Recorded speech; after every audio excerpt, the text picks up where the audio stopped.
ફૂકી જ મારવાના જે દુશ્મનો આવે. આ નાની બંદૂક છે.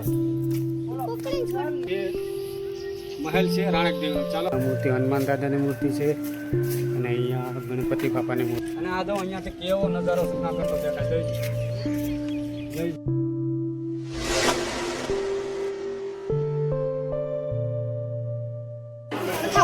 મિત્રો, ઉપર તો આપણે એન્ટ્રી કરવા માટે પણ સૌથી પહેલાં આપણે ટિકિટ લેવી પડશે. ચાલો ટિકિટ લઈ લઈએ. અને ગેટની અંદર જ એન્ટ્રી થતાં આપણે બે મૂર્તિ જોવા મળે છે. અહીંયા મૂર્તિ હનુમાન દાદાની મૂર્તિ છે અને અહીંયા ગણપતિ બાપાની મૂર્તિ છે.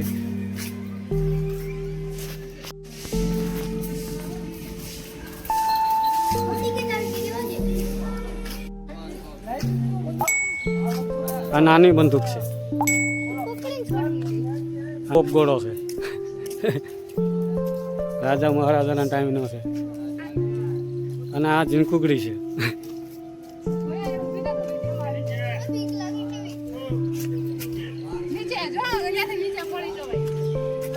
અને આ એની બંદૂક છે. અહીંયા જોઈ લો, આ જોઈ લો.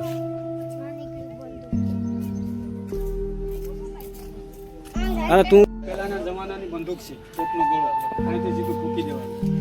આ ઉપરકોટના કિલ્લામાં આવેલી. અને અહીંયા નાની નાની પણ બીજી છે. જો નાના છોકરા ફોડે ને. આ નાની છે, આ મોટી છે. જો આવી સુધી તમે જોઈ નહીં હોય તમારા જીવનમાં. કેવી છે જો. આ જ મજા છે અહીંયા. અને બીજી પણ છે. અહીંયા છે.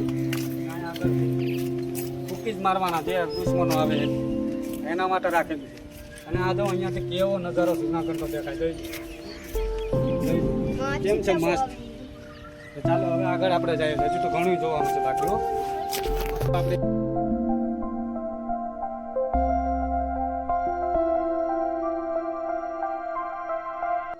મહેલ ને રાણક દેવી છે કે રાઠેંગરના પત્ની હતા. અને એવું માનવામાં આવે છે કે સિદ્ધરાજ જયસિંહ છે રાણક દેવી સાથે વિવાહ કરવા માંગતા હતા, પરંતુ તેના વિવાહ થયા નહોતા. તે સમય દરમિયાન સિદ્ધરાજ જયસિંહે છે રાઠેંગાર ઉપર આક્રમણ કરેલું અને રાઠેંગારને હરાવી દીધા હતા. ત્યાર પછી સિદ્ધરાજ જયસિંહ છે રાણક દેવીને લઈ જાય છે અને રાણક દેવી છે તે સતી થઈ જાય છે.